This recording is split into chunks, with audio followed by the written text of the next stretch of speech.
서울의 한 강의실, 20대부터 60대까지 수강생들의 연령대가 다양합니다. 강의 주제는 이력서 쓰는 법. 자, 이력서에서 가장 중점적으로 보는 항목, 경력. 예, 그죠? 수강생들은 폐업한 자영업자들입니다. 자영업만 줄곧 해와서 이력서나 자기소개서 쓰는 것부터 어색합니다. 입사를 하려면 또 면접을 보고 막 해야 되잖아요. 그거에 대한 좀 두려움이 있어요. 그래도 폐업을 결심한 건 손님 없는 고통을 견딜 수 없었기 때문입니다. 손님이 안 오잖아요. 진짜 그 시간이 너무 괴로웠어요. 노는 것도 아니고 쉬는 것도 아니고 일하는 것도 아니고. 문제는 폐업 직후 생계입니다. 좀 암담했죠. 은퇴할 나이도 됐지만 경제적으로 어떤 영위를 해야 될 거 아니에요. 이렇게 폐업하는 자영업자들은 노란우산 공제에 가입해 일종의 퇴직금을 받을 수 있습니다. 그런데 MBC 취재 결과 올 들어 지난달까지 지급된 폐업 공제금이 1조 945억 원에 달해 이미 1조를 넘긴 것으로 확인됐습니다. 작년 같은 기간보다 1,000억 원 넘게 늘어 역대 최고치를 기록했습니다. 그만큼 문 닫은 자영업자들이 많았다는 겁니다. 그럼에도 폐업한 60대 이상 자영업자의 절반 이상은 가진 돈을 소진하거나 가족, 친인척의 도움을 받아 생활합니다.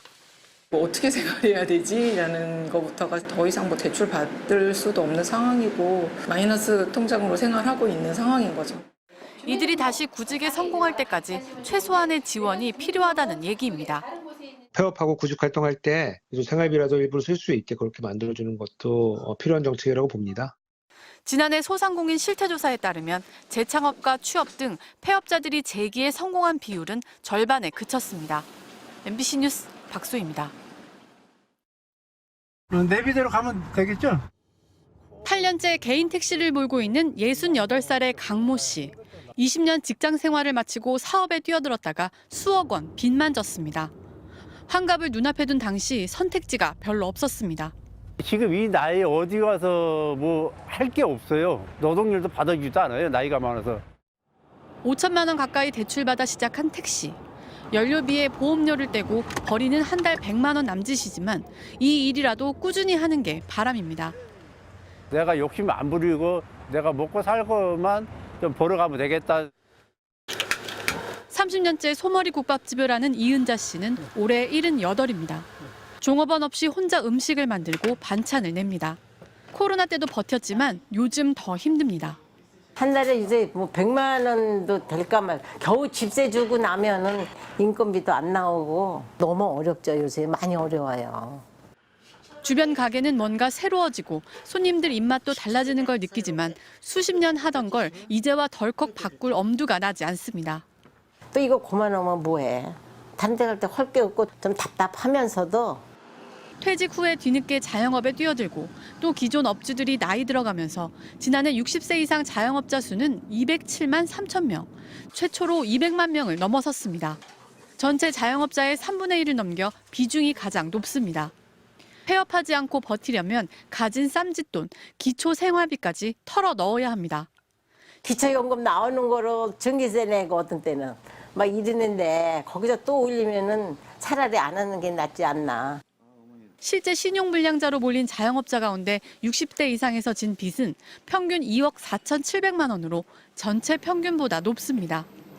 마지막 갖고 있던 자본을 다 이제 써버리게 될 경우에 노후가 상당히 이제 어려움에 직면할 수 있는 문제가 있기 때문에 노후는 제대로 준비하지 못했고 트렌드를 따라가기엔 버거운 세대. 이들에게 자영업은 차마 놓을 수 없는 마지막 버팀목과 같을 겁니다. MBC 뉴스 박소희입니다. 서울 물레동의 대로변. 7년 전 문을 연 이 가게는 공사 중입니다. 10달 동안 비워두다가 이제야 폐업 중입니다. 2018년도 기준으로 봤을 때 거의 손님이 한 반으로 줄었어요. 매출은 안 올라가고 희망 고문이라기보다는 희망이 많이 사라지는 편이 됐죠. 한때 장사가 잘 될 땐 별관까지 주점을 넓혔지만 코로나 이후 사정이 달라졌습니다. 영업을 관뒀지만 월세는 빠져나갔고 어쩔 수 없이 부업을 뛰었습니다. 정치가 돼서 월세를 내다 보니까 어느덧 그게 엄청나게 쌓여 있더라고요. 이제 나가서 다른 일도 하고 어떻게 보면은 다른 일로 해서 생계를 유지하고 5년 전 퇴직한 남편과 함께 청주에서 서울로 온 김남순 씨. 염소탕집을 냈다가 바로 코로나 사태를 맞았습니다. 코로나가 길어지니까 지인들도 그게 안 되잖아요. 같이 힘드니까. 아휴, 속만 상하죠. 부부는 식당 한쪽에서 쪽잠을 잡니다. 요즘은 음식 재료비라도 아끼려고 주말마다 고향 텃밭에 내려갑니다. 여름에 노각을 심어가지고 직접 따다가 이제 하기 시작을 한 거예요. 다만 얼마라도 좀 줄이기 위해서. 지난 한 해 폐업한 자영업자는 100만 명에 육박합니다. 코로나 때보다 높고 통계 작성 이래 최대치입니다. 가장 큰 이유는 사업 부진이었습니다. 올해가 더 심각하다는 건 황학동에서 먼저 느낄 수 있습니다. 중고 주방용품과 가구를 사고 파는 이곳. 자영업자들의 발길이 뚝 끊겼습니다.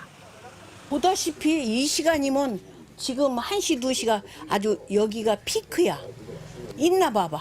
가게마다 손님이 없잖아. 대신 폐업으로 내놓는 물건들만 들어옵니다. 싸타싸타 고물상에 넘길 수밖에 없습니다. 적어도 손님이 찾아줘야죠. 언제 찾을지도 모르고 기약 없는 거니까 이제 고물을 따서 내버리고. 본인도 자영업자인 황학동 상인들마저 하나둘 이 거리를 떠납니다. 올해도 시장이 한 5, 6군데 정도 그만둔 데 있어요. 유난히 자영업이 많은 우리나라에서 자영업자 비율이 전체 20% 선 아래로 떨어졌습니다. 그렇다고 좋은 일자리를 구해 떠난 게 아니라 어떻게든 버티다 서서히 무너지는 겁니다. 노후 때문에 우리 멈출 수가 없어요. 힘들어도. 그래야지 우리 2세한테 폐를 안 끼치니까. MBC 뉴스 김세영입니다.